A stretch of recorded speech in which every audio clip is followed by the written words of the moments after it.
मुंडवा जमीन प्रकरणामध्ये राज्य सरकारने एफ-आय-आर नोंदवून 2 समित्या गठीत केलेल्या आहेत. या समित्या आणि तपास यंत्रणा त्यांच्याकडे जे काही पुरावे आहेत त्या पुराव्याच्या अनुषंगाने पुढे तपास करतात आहेत. आणि हा तपास करत असताना यामध्ये चार्जशीट दाखल होणं, तो तपास अंतिम निष्कर्षाला जाणं, ह्या सगळ्या प्रक्रिया टप्प्याटप्प्यानं होत असतात. मला असं वाटतं याच्यामध्ये लपवण्यासारखं काही नाहीये. पहिल्या दिवशीच आदरणीय अजितदादांनी आपली भूमिका स्पष्टपणे मांडलेली आहे आणि ज्या समित्या आहे, जी तपास यंत्रणा आहे, त्याला संपूर्णपणे सहकार्य हे पवार कुटुंबियांकडून होत आहे. असं असताना सुद्धा अंजली दमाने जेव्हा म्हणतात, की दिग्विजय पाटील यांना चौकशीसाठी बोलवलेलं आहे, पण लग्नामुळे त्यांना लग्न झाल्यानंतर येण्याची परवानगी दिली आहे.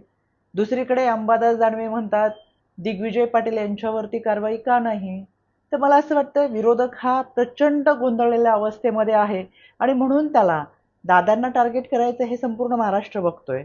तो त्यांचा अजेंडा आहे. काही हातात असो नसो, कोणता पुरावा नसला तरी मीडिया समोर जायचं आणि दिवसभर टार्गेट करायचा हा एक कलमी कार्यक्रम विरोधकांचा आहे.